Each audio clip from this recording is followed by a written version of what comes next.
Oke, bismillahirrahmanirrahim. Assalamualaikum warahmatullahi wabarakatuh. Perkenalkan, saya Apoteker Ahmad Abdillah S.Farm MSI yang merupakan salah satu dosen tetap di Departemen Farmakologi dan Farmasi Klinis Fakultas Farmasi Universitas Andalas untuk program studi S1 Farmasi.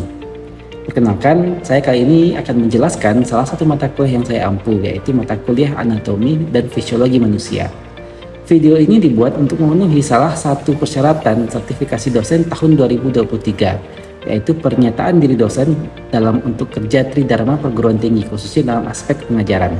Saya akan memulai dan menjelaskan deskripsi dan informasi umum dari mata kuliah Anatomi dan Fisiologi Manusia.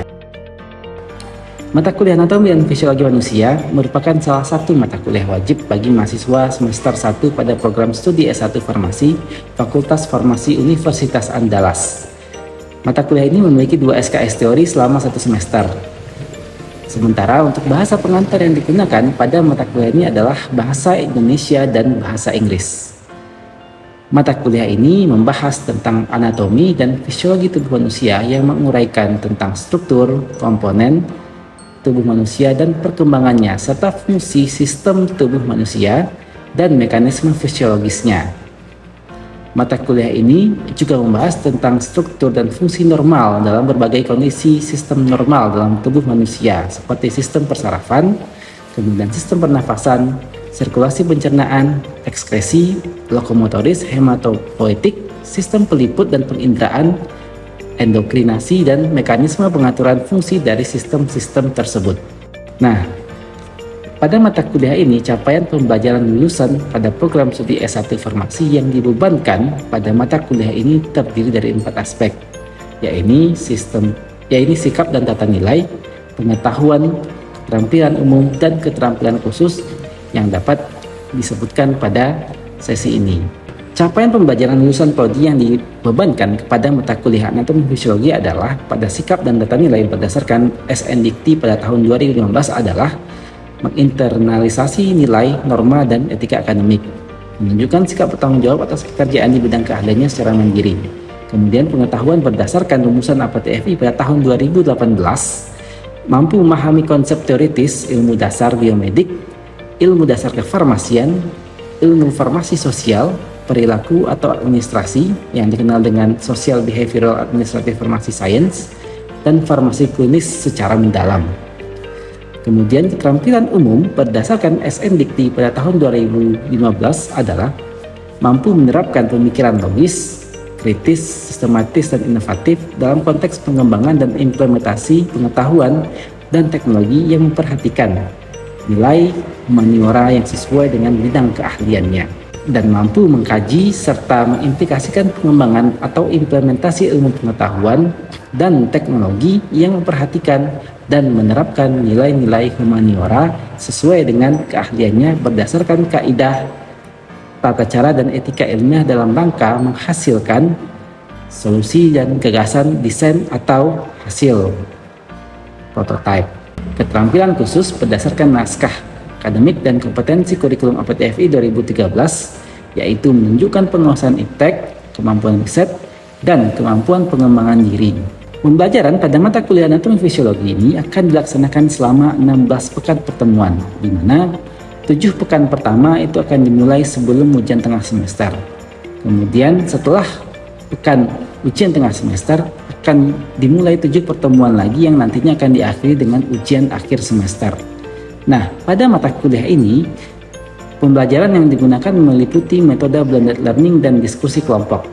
Nah, hal ini tergantung dari jenis atau kajian materi pembelajaran yang akan disampaikan. Sistem pembelajaran pada mata kuliah Anfisman ini akan dilaksanakan secara sinkronus dan asinkronus yang mengutamakan peran dan keaktifan mahasiswa dalam proses pembelajaran. Untuk perkuliahan yang dilakukan secara asinkronus akan dilakukan melalui forum diskusi dan island, sementara perkuliahan secara sinkronus akan dilakukan melalui tatap muka secara langsung di kelas. Evaluasi pembelajaran untuk mata kuliah Anfisman didapatkan dari kuis interaktif, penugasan terstruktur, diskusi kelompok, ujian tengah semester, dan ujian akhir semester yang menggunakan rubrik MCQ. Demikian informasi yang dapat saya sampaikan mengenai mata kuliah Anatomi Fisiologi Manusia untuk program mahasiswa S1 Fakultas Farmasi Universitas Andalas Padang. Berikutnya, cuplikan dari proses pembelajaran yang saya laksanakan secara sinkronus, secara tatap muka di ruang kelas, dapat Anda saksikan. Dan selamat menyaksikan.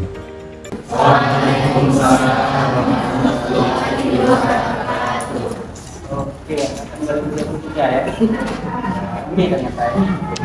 Oke, saya ucapkan selamat datang di Universitas Andalas. Ini nah, ini pertemuan pertama dengan saya ya.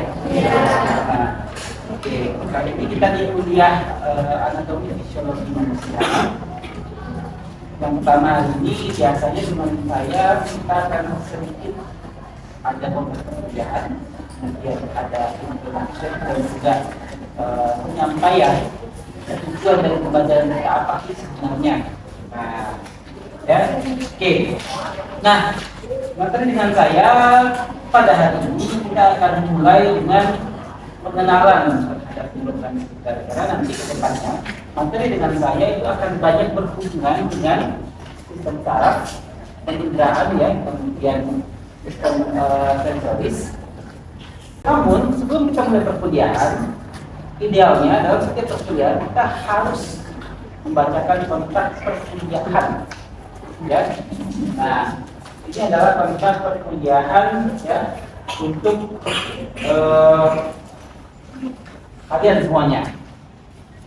Nah, ya, jadi aturan mainnya dalam perkuliahan kita hanya memiliki toleransi terlambatan hanya sama 10 menit.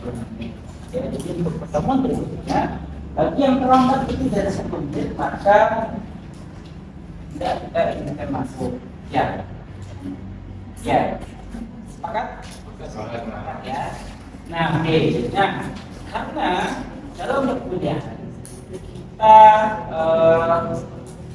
lakukan penilaian berdasarkan performa dan berdasarkan keaktifan, maka selama perkuliahan Anda diminta untuk aktif.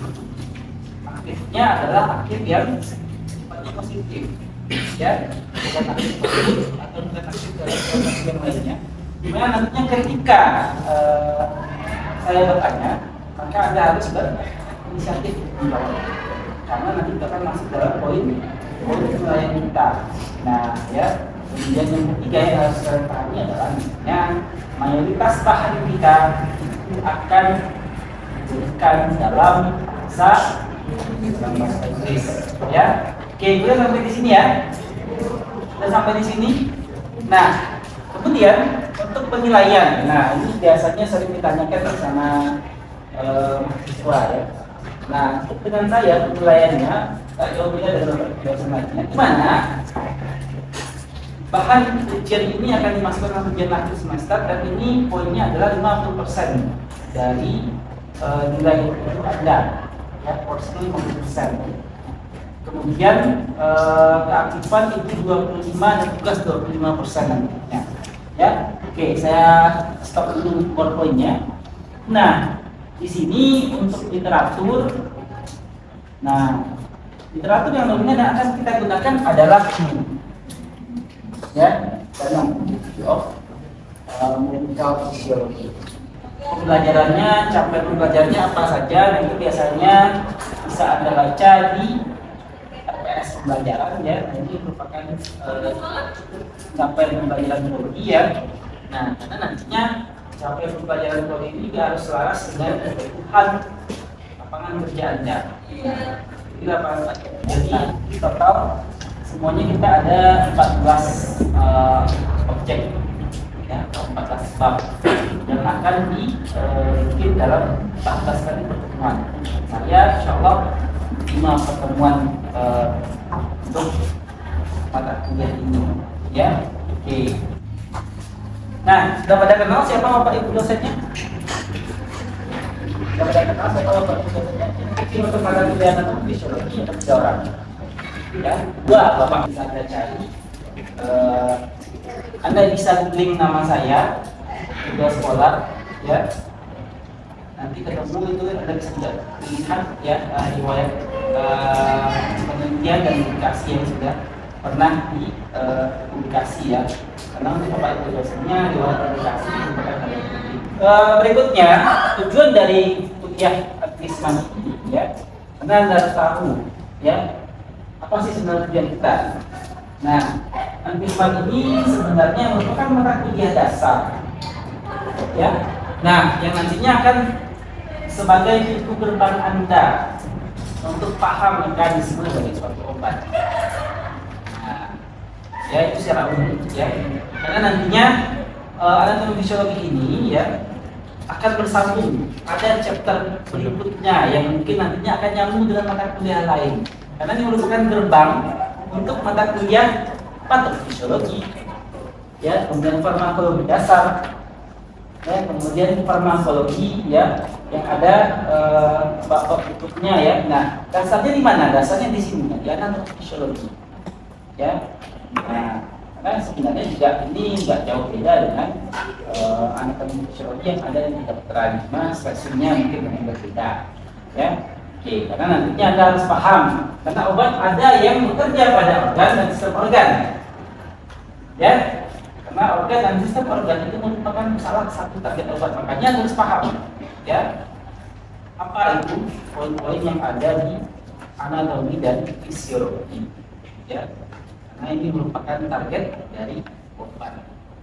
Nah, khusus untuk neurotransmitter, ya, anatomi dan fisiologi neurotransmitter, tujuan dari pembelajaran kita pada hari ini, ya, seperti ini, ya, Anda harus paham itu dan juga Anda harus bisa mengenali, ya, neurotransmitter utama yang ada di dalam tubuh Anda, ya. Nah, nanti ada istilah neurotransmitter, kemudian juga ada istilah neurotransmitter, ya. Oke, ada banyak istilah yang harus Anda familiar. Kemudian juga nantinya Anda juga harus paham terkait proses biosintesa dari neurotransmitter tadi. Nah, Anda paham dulu apa itu neurotransmitter, kemudian Anda paham bagaimana mekanisme dari biosintesis yang di dalam tubuh, ya. Kemudian juga sasaran target atau target dari neurotransmitter ini gimana? Karena nanti neurotransmitter ini dia spesifik. Nah, ya, kemudian jenisnya, apakah dia neurotransmitter dengan molekul besar atau neurotransmitter yang molekulnya kecil, ya. Nah, kemudian juga Anda juga harus memahami, ya, terkait dengan distribusi dari masing-masing reseptor dari neurotransmitter. Karena targetnya nanti neurotransmitter ini adalah reseptor yang nantinya akan terdistribusi di seluruh tubuh Anda, ya. Nah, juga nantinya Anda juga harus paham ada beberapa neurotransmitter yang utama yang nantinya bersifat sebagai neuromodulator dan juga neurotransmitter inhibitor seperti GABA dan glutamat, ya. Nah, itu di mana distribusi dari reseptornya, kemudian juga antagonis atau lawan, ya, dari masing-masing neurotransmitter. Nah, inilah dia neurotransmitter tadi, dan inilah yang sinap tadi. Nah, dia didistribusikan atau berjalannya pada celah sinap tadi. Nah, jadi dari masing-masing sel itu, ya, nah, itu ada molekul-molekulnya tadi, vesikel-vesikelnya, inilah yang vesikel tadi. Ini akan melepas dari neurotransmitter. Neurotransmitternya nanti akan menuju reseptor. Reseptornya bisa juga berada pada sel saraf itu juga, atau mungkin perginya mungkin tidak pada sel saraf atau pada sel yang lain. Nah, kita akan belajar terkait dengan beberapa neurotransmitter yang sangat terkenal. Jadi sisanya mungkin bisa Anda pelajari sendiri. Karena pembelajaran kita sifatnya ada dua model, sinkronus dan asinkronus, ya. Yang sinkronus di sini kelas. Tapi yang asinkronus bisa dilanjutkan dengan ILMS nantinya, ya. Oke. Nah, ini kita akan membahas sedikit tentang asetilkolin. Ya. Kalau disingkat secara kimiawi namanya ACH. Ini merupakan apa namanya, rumus struktur kimianya. Nah, jadi asetilkolin ini merupakan generasi pertama dari neurotransmitter yang berhasil disintesis dari tubuh manusia. Ditemukan pada tahun 1921. Nah, nanti jalur sintesanya itu sama dengan dopamin. Sama-sama dari prekursornya itu tirosin juga ya, sama. Nah, jadi adrenalin yang tinggi di dalam tubuh Anda ini akan meningkatkan kerja jantung, ya, kerja pembuluh darah, ya. Nah, dan juga fokus dan memori yang tinggi. Nah, itu lagi usia Anda sebenarnya. Oke, kemudian ada neurotransmitter yaitu asam glutamat. Nah, ya, asam glutamat ini nantinya akan menjadi prekursor untuk GABA. Nah, ini sudah masuk dalam fase neurotransmitter yang sifatnya sebagai inhibitor. Katanya ada 7 poin. Di awal sudah 6 kan ya, pasti ada yang dipecah. Jadi pelepasan dipecah dan pelepasan dan diaktifasi secara enzimatis dipecah. Ya, dan beberapa ada yang bilang 6, beberapa ada yang bilang 7. Oke. Nah, oke. Kalau neurotransmitternya ada tentu juga ada kan ya. Nah, karena nantinya mereka akan berpasangan, ya, ibarat kunci dan anak kunci, ya. Kalau kuncinya ada tapi anak kuncinya nggak ada, kira-kira fungsi nggak? Fungsi kan ya? Gimana cara membuka dan itu, ya, gimana kuncinya bisa membuka dan menutup kalau anak kuncinya nggak ada, ya. Oke. Nah, jadi nantinya secara sederhananya ya, ikatan antara neurotransmitter dengan reseptor itu adalah ikatan kimiawi, ya. Nah, dan juga nantinya ikatan antara reseptor dengan neurotransmitter itu akan dibantu oleh ligand.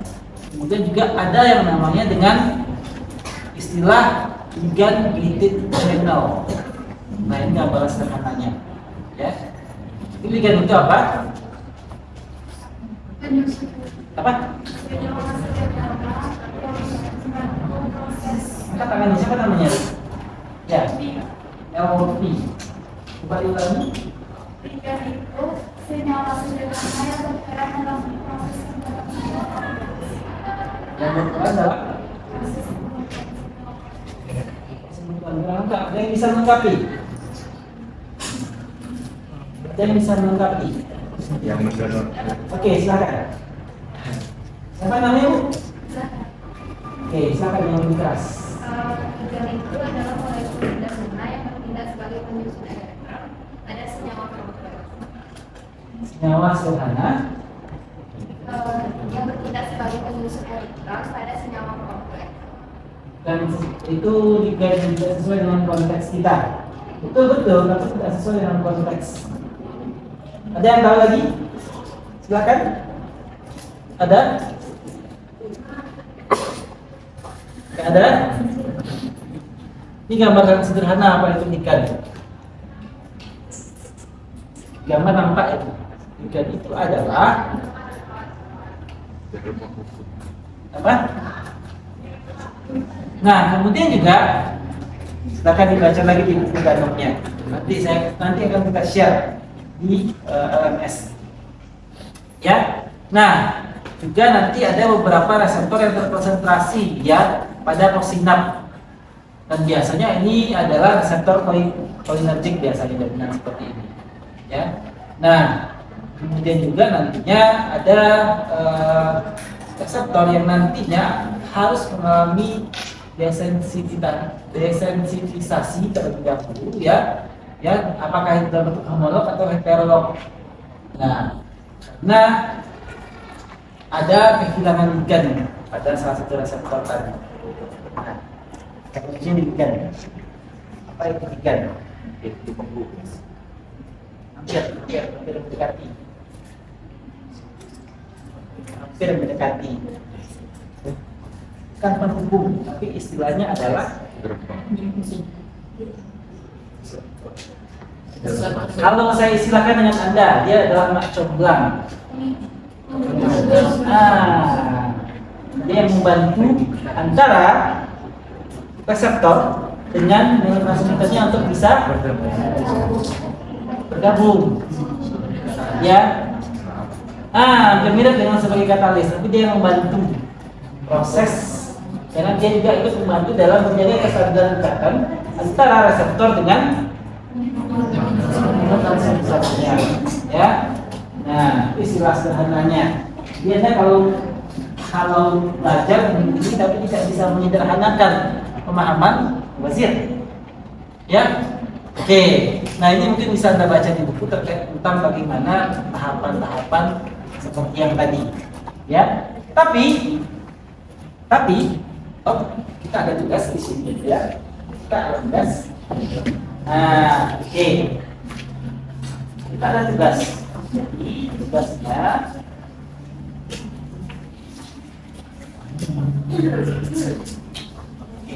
bukan dong. Untuk section 7 ya.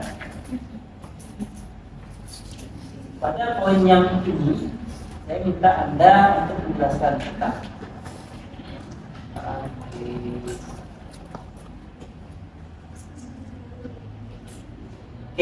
yang saya bilang tadi, poin ini tolong Anda jelaskan bagaimana pertama ya mekanisme dari sintesa serotonin, mekanisme biosintesa dari serotonin. Ya, serotonin. Tugasnya yang 4 ini Anda tulis tangan. Tulis tangan. Kita bahas bersama-sama besok. Minggu depan sebelum kita mulai perkuliahan. Kita review lagi sedikit. Ya. Nah, kemudian Anda kumpul sebelum perkuliahan ya. Nah, kemudian nantinya ya orang yang beruntung akan maju ke depan. Iya. Nah, atau mungkin ada yang ingin langsung pengen maju Pak, aku malah lebih saya appreciate ya. Saya lebih mengapresiasi yang seperti itu. Karena kan ada poin penilaian keaktifan kan ya. Nah, itu saya pengen melihat sejauh mana ada aktif belajar. Ya. Nah, jadi minimalnya besok ada 4 orang yang akan tampil menjelaskan. Minimal 4 orang itu kalau semuanya bisa menjelaskan tentang tugas tadi. Ya, akan ada lebih kalau ada yang tidak bisa menjelaskan. Ya, oke. Sampai di sini ada yang mau tanyakan. Oke, silakan. Sebelumnya perkenalkan Pak, nama saya Fauzan Atalun Bebiansa dengan NIM 2311013066. Ingin bertanya tadi perihal serotonin. Apabila serotonin itu kadarnya rendah, kan kita mudah emosi kan Pak, dan depresi. Nah, itu kan secara manual kita bisa mengendalikan, mengontrol emosi kita Pak. Jadi secara otomatis kita juga bisa mengendalikan serotonin itu Pak. Oke, nah ini ada apa namanya? Sebenarnya ini ada miskonsepsi antara psikologis dengan fisiologis. Karena kita manusia, kita memiliki memiliki ruh dan akal. Ya, hal yang seperti itu mungkin masih dalam kendali. Ya, ketika psikologisnya dan juga secara rohaniahnya aman, dia bisa mengendalikan amalan. Ketika psikis dan rohaniahnya tidak aman, dia tidak bisa kontrol. Sama seperti pada kasus seorang gila ya. Sebelumnya, perkenalkan nama saya Rahman Putra dengan NIM 23114150 Pak. Ingin bertanya Pak, kalau misalnya kita terjadi kecelakaan dan terjadi benturan kepala kita Pak, apakah itu neurotransmitter kita bisa terganggu? Pasti terganggu Dan pasti. Tapi jalannya sesuai dari teman. dan contohnya itu gimana Pak? Oke, baik. Pernah mendengar kasus kecelakaan pada bentuk kemudian orang yang terjadi itu kemudian kejang mendadak? Contoh simpelnya. Ada yang buat bersihkan otak ya, sehingga orang yang kecelakaan jam di depan, belok ya, nah seperti itu. Siapa yang mengambil? Dan juga sebenarnya untuknya ini akan berpengaruh pada sistem sistem saraf yang khususnya nanti akan mengkontrol gerak atau fungsi organ beberapa organ tertentu terutama yang gerak. Mungkin ada yang upaya tertentu kemudian kan dia lumpuh misalnya seperti itu. Nah ini akan terkait dengan apakah ada pendarahan atau tidak seperti itu. Kalau misalnya kendaraan gelap itu penting nggak sama apa? Derajatnya akan berbeda sih sebenarnya. Itu poin permasalahan yang lain. Nanti itu biasanya dibahas di part fisiologi. Nah, oke, kita cukupkan pertemuan kita sampai di sini ya. Terima kasih atas atensi dari 2023. Insya Allah bertemu lagi minggu depan. Ya, jangan lupa tugasnya nih. Ya.